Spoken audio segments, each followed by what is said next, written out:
Baik, Assalamualaikum warahmatullahi wabarakatuh. Sangat senang sekali berada di tengah-tengah orang-orang hebat yang peduli terhadap sejarah budaya, adat, dan agama.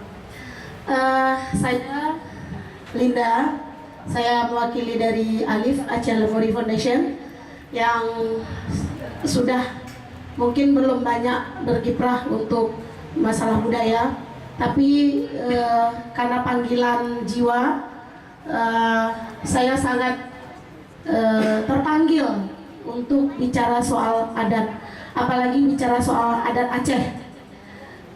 Saya sangat tertarik apa yang tadi disampaikan oleh narasumber-narasumber yang memang sudah memaparkan berbagai materi-materi, termasuk tadi dari Malaysia yang memang sudah memaparkan juga terkait dengan acara-acara hikmah yang memang sudah bergema beberapa kali.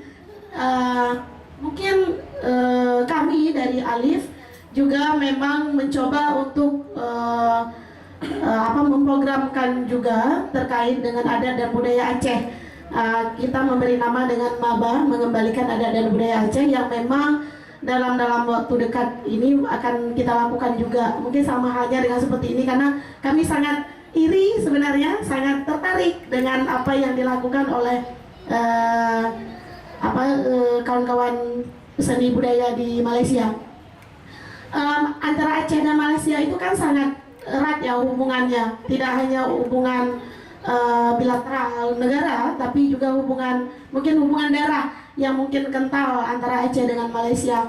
Nah, adakah kira-kira ini keberlanjutan hubungan ini terus bisa tersambung?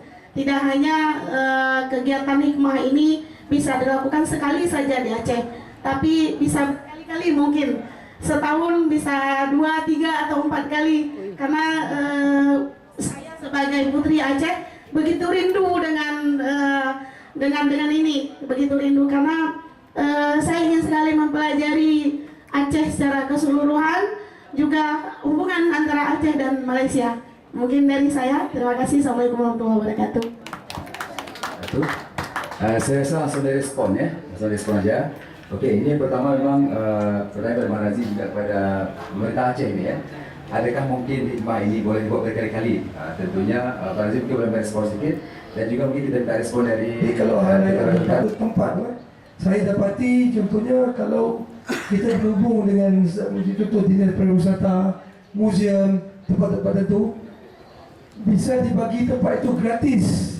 Ya, kalau kita buat acara adat dan budaya, atau kalau dikatanya mana apa kepentingan untuk kami, kita kata sama-sama kita promosi. Maksudnya pengajian bersama. Mungkin ada jabatan yang ada, mungkin ada kawan yang ada, bisa dicari. Jadi bila itu sudah ada, sudah bisa berjalan. Sebetulnya sudah bisa berjalan.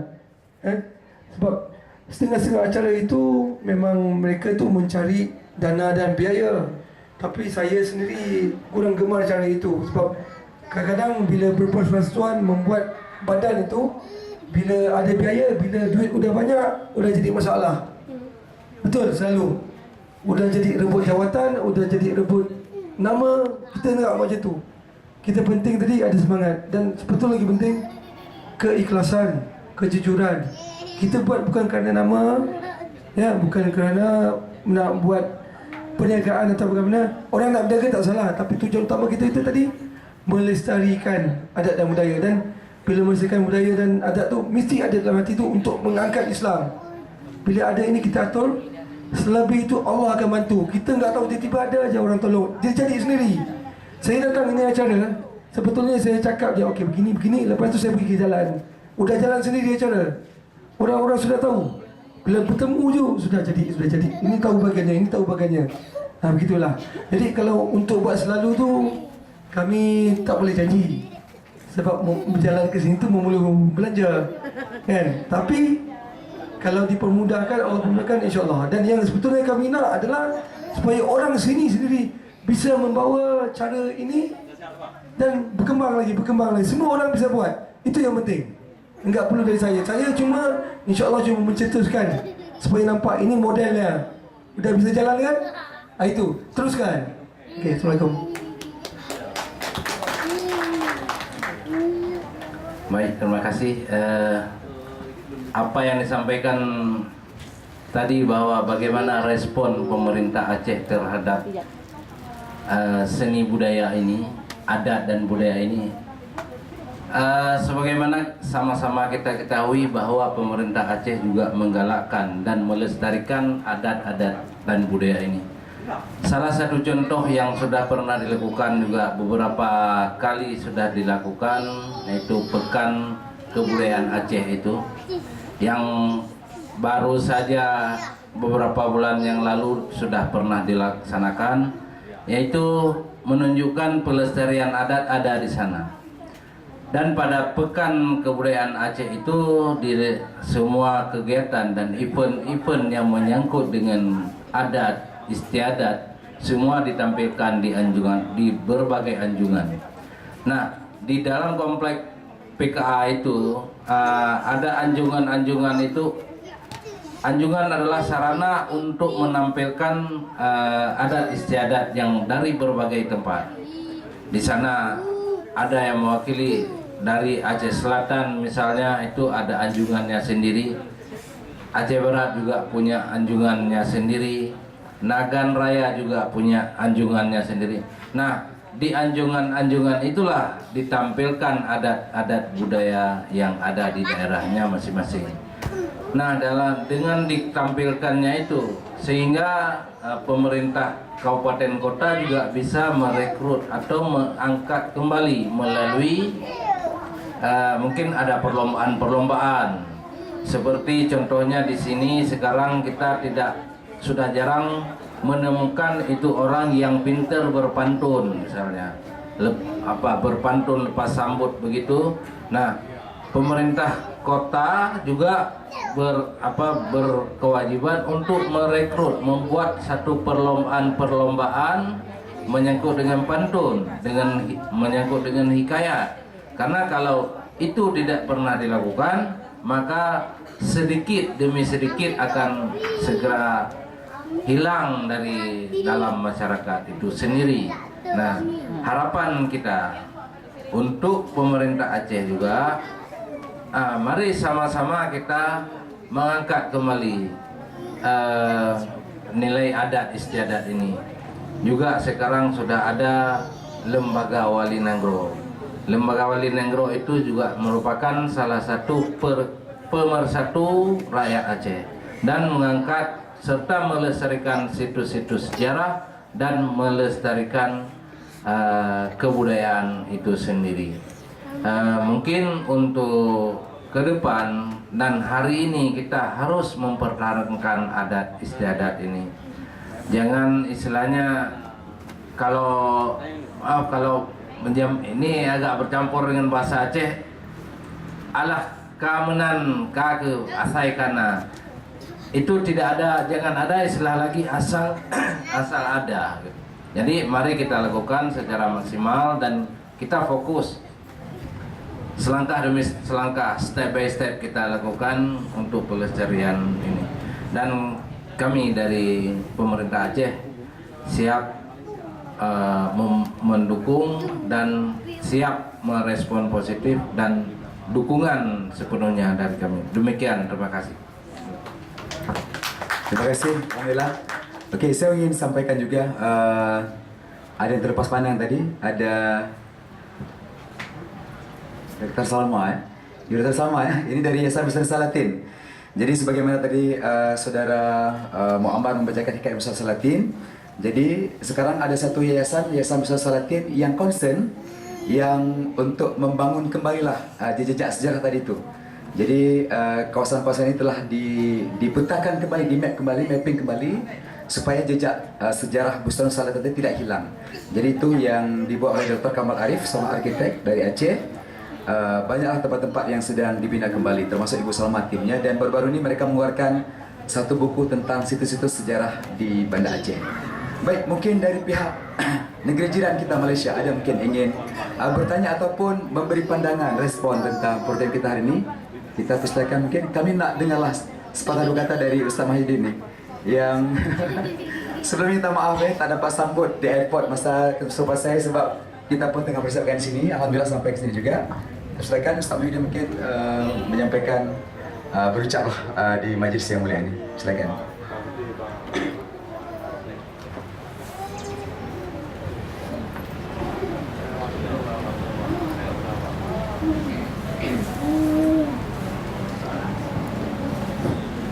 Assalamualaikum warahmatullahi wabarakatuh. Alhamdulillah. Syukurillah. Wassalatu wassalamu ala yang saya hormati Tuan Pengerusi Majlis Ustaz Rizal, dan yang saya hormati lagi saya kasihi Bapak Tunku Sultan, ya, Bapak Tunku Sultan, dan juga yang saya hormati lagi saya kasihi Tuan Razi Syafini, dan kepada Tunku Sultan, dan juga tuan-tuan, puan-puan, bapak-bapak dan juga ibu sekalian. Alhamdulillah, syukur kami rombongan daripada Malaysia. Saya merupakan wakil delegasi dari Malaysia yang sepatutnya dari awal itu perbincangan saya itu bersama Pak Mujibul. Sebenarnya rencana kita itu insya-Allah kedatangan itu 100 orang. Sebagaimana yang kita rancang kan. Tetapi ada beberapa aral yang agak tidak dapat kita elakkan. Jadi kita punya sahabat-sahabat dan juga kita punya ketua-ketua persatuan di sana itu tidak dapat hadir untuk kali ini. InsyaAllah mudah-mudahan di waktu akan datanglah. Dan alhamdulillah kami juga bersyukur di atas sambutan daripada pihak persatuan komunitas di sini dengan menerima kami dengan penuh meriah, ya, dan juga penuh silaturahim lah.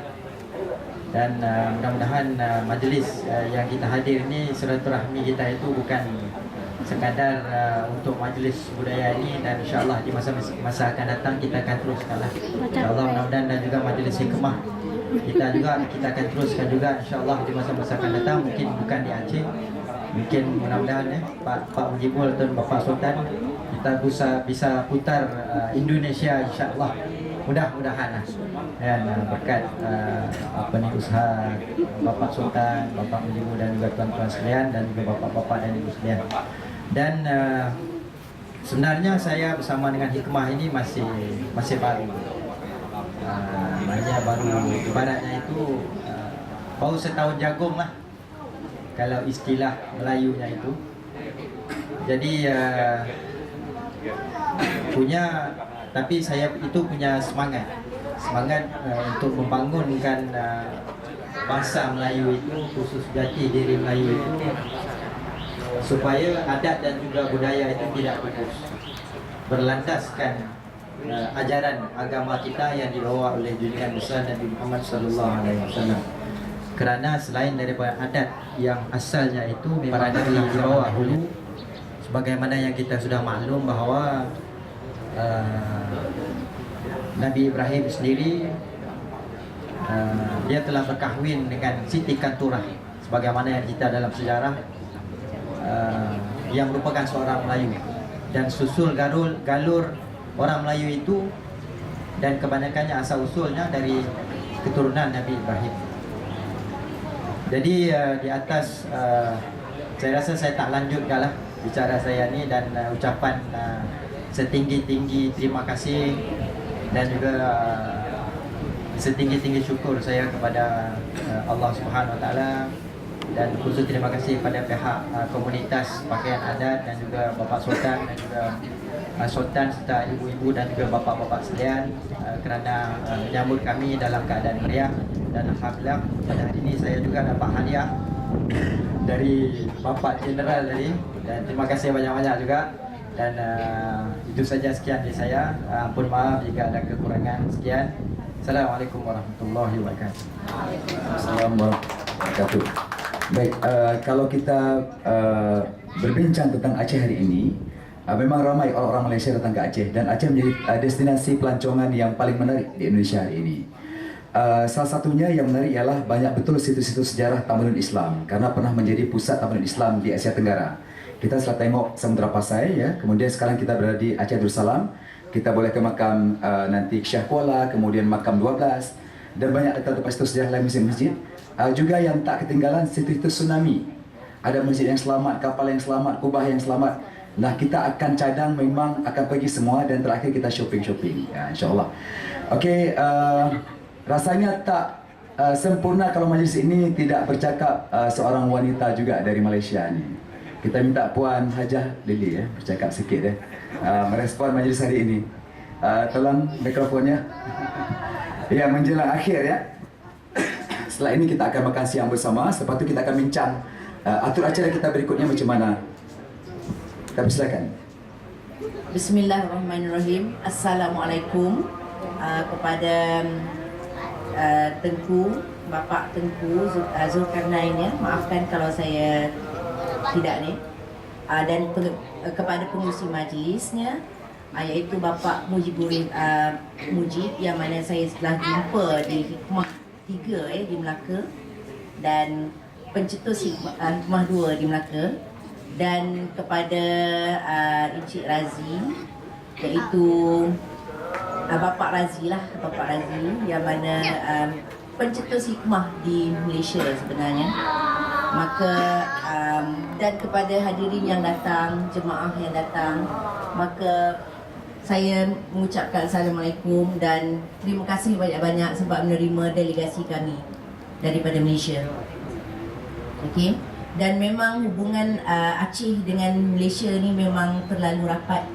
Dan kalau kita tahu, ya, banyak pernikahan silang, ya, antara raja-raja di Malaysia, Kesultanan Perak, Pahang, yang saya tahulah yang memang ada pengaruh Aceh. Begitu juga dengan Kedah. Saya baru cakap dengan kawan saya di sini, dia kata dia pun mungkin ada keturunan Aceh juga. Jadi bagi saya kedatangan hikmah ni mungkin juga didorong oleh kita punya insight yang kita nak tahu. Mungkin kita nak tahu leluhur kita, tanah leluhur kita. Kita nak tahu dari mana kita datang. Walaupun kita tak tahu kadang-kadang kita ni ada darah keturunan Aceh, tapi tiba-tiba tergerak hati, oh, hikmah ini berada di Aceh, aku nak datang. Maka kita datang dan Allah izinkan kita datang. Jadi itulah yang menjadi hikmah ini istimewa, di mana kita merapatkan hubungan silam dan juga merapatkan persaudaraan yang telah ada, sedang dibina dan mungkin akan dibina di masa akan datang. Saya pun tidak boleh bercakap panjang, cuma saya bercakap dari segi personal peribadi saya, ya. Dan alhamdulillah bisnes model yang ada untuk hikmah ni memang boleh dilestarikan dan boleh dijalankan oleh semua NGO yang ada, ya, non-government organisation, dengan sedikit bantuan daripada pemerintah. Sebab yang paling pentingnya ialah sukarela dan sponsorship. Dan macam Encik Razi dah kata tadi, bahawasanya ianya adalah daripada keikhlasan hati itu sendiri, dan pemain-pemain utamanya adalah daripada penggerak itu sendiri dan orang-orang. Jadi yang penting sekarang ni kita timbulkan minat kepada generasi sekarang dan akan datang tentang budaya kita, sejarah kita dan agama kita. InsyaAllah saya rasa hikmah atau bisnes model yang sama di Aceh akan boleh berjalan. Itu saja. Tahniah. Congratulations. Okey, terima kasih. Saya rasa kita tidak mau berpanjang lagi majlis ini kerana sebentar lagi pun akan masuk azan zuhur dan kita akan makan bersama di sini.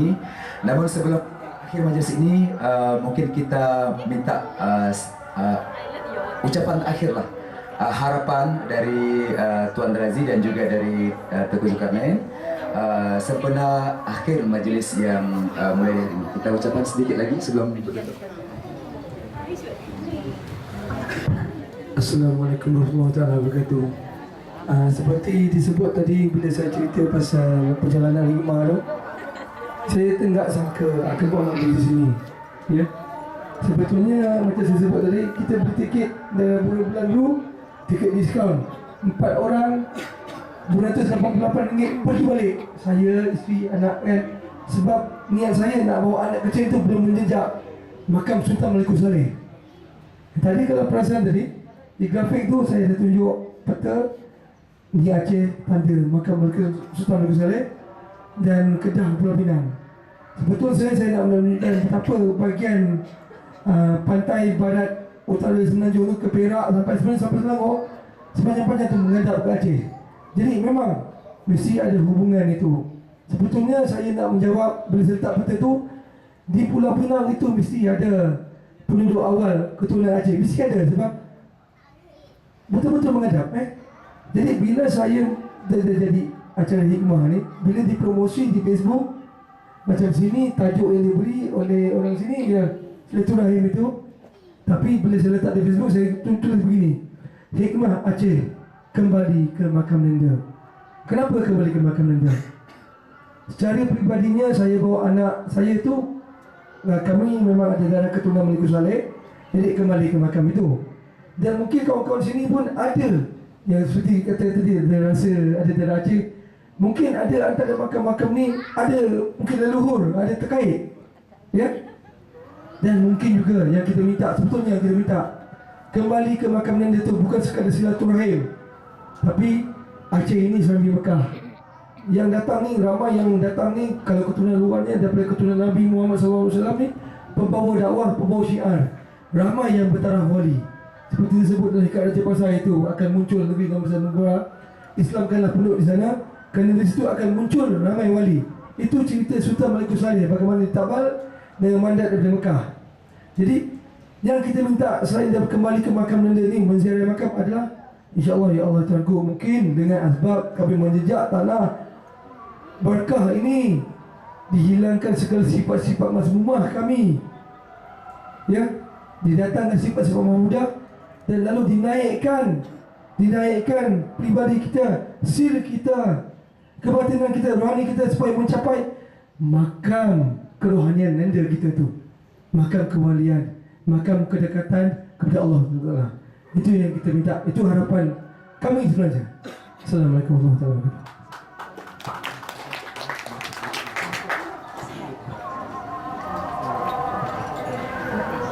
Baik, mungkin ini lanjutan yang terakhir. Apa yang disampaikan tadi Pak Raji, bahwa kami menyambut, kami atas nama ini pemerintah Aceh terutama sekali sangat menyambut baik atas kedatangan majelis ini. Mudah-mudahan tidak hanya sampai di sini saja. Sambungan titipan Muhibah ini akan berlanjut sampai kapanpun. Di ibarat air kita potong tak putus, begitulah hubungan antara Aceh dengan Malaysia itu akan terjalin dengan baik. Mungkin hanya itu harapan.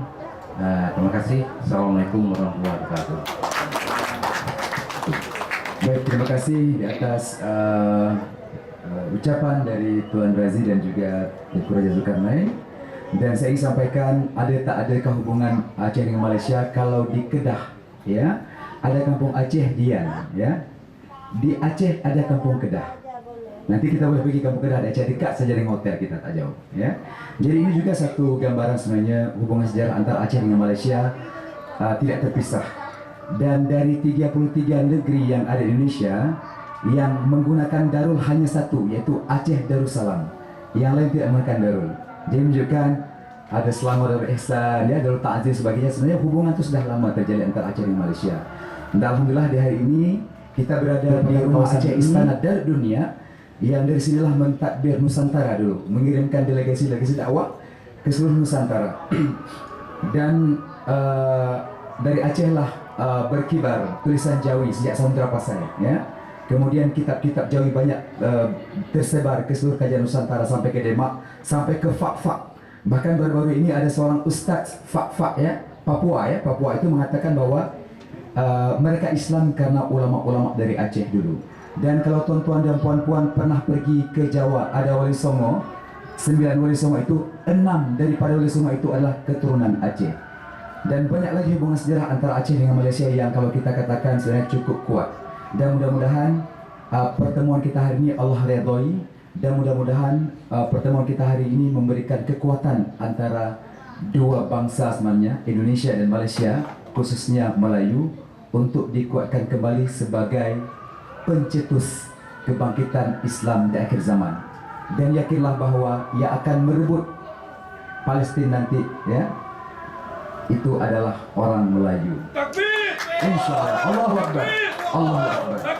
Allahu Akbar. Baru-baru ini ada mimpi dari orang-orang Palestin yang ceritakan kepada kami. Ramai orang-orang Palestin bermimpi bahawa yang akan merebut Baitul Maqdis nanti adalah orang-orang dari Melayu. Mereka bermimpi bercerita mimpi yang sama, perkara yang pelik.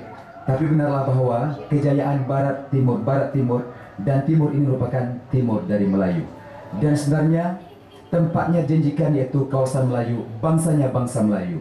Bangsa Amerika telah memerintah dunia, bangsa Arab pun telah memerintah mentadbir dunia. Tetapi bangsa Melayu hari ini bangsa yang di bawah. Allah itu adil. Allah akan naikkan juga bangsa Melayu, tapi atas nama Islam. Dan bangsa Islam terbesar ini adalah ada di kawasan Asia Tenggara. Kita hampir 300 juta jumlah bangsa kita. Jadi tidak mustahil kalau bangsa Melayu ini akan menjadi bangsa yang akan mentadbir dunia dengan Islam, sesuai bahawa Islam akan bangkit di akhir zaman dari bumi sebelah timur. Saya rasa demikianlah acara kita di hari ini, yaitu Majlis Silaturahim, ya, Muhibbah Sejarah dan Budaya Melayu Islam Aceh Malaysia, yaitu Banda Aceh Darussalam, satu negeri juga yang disebutkan Bumi Iskandar Muda, dan juga satu negeri yang dilafazkan sebagai Bumi Seribu Mekah karena letaknya memang di antara kawasan yang paling hampir dengan Mekah di kawasan Melayu sini. Saya rasa itu sajalah majlis kita hari ini, dan kita tutup majlis ini dengan berkifarah dengan akhir Alhamdulillahirabbil alamin. Dan setelah ini kita akan sama-sama kita makan siang di sini. Akhirul kalam wa bihi wallahu alam. Assalamualaikum warahmatullahi wabarakatuh.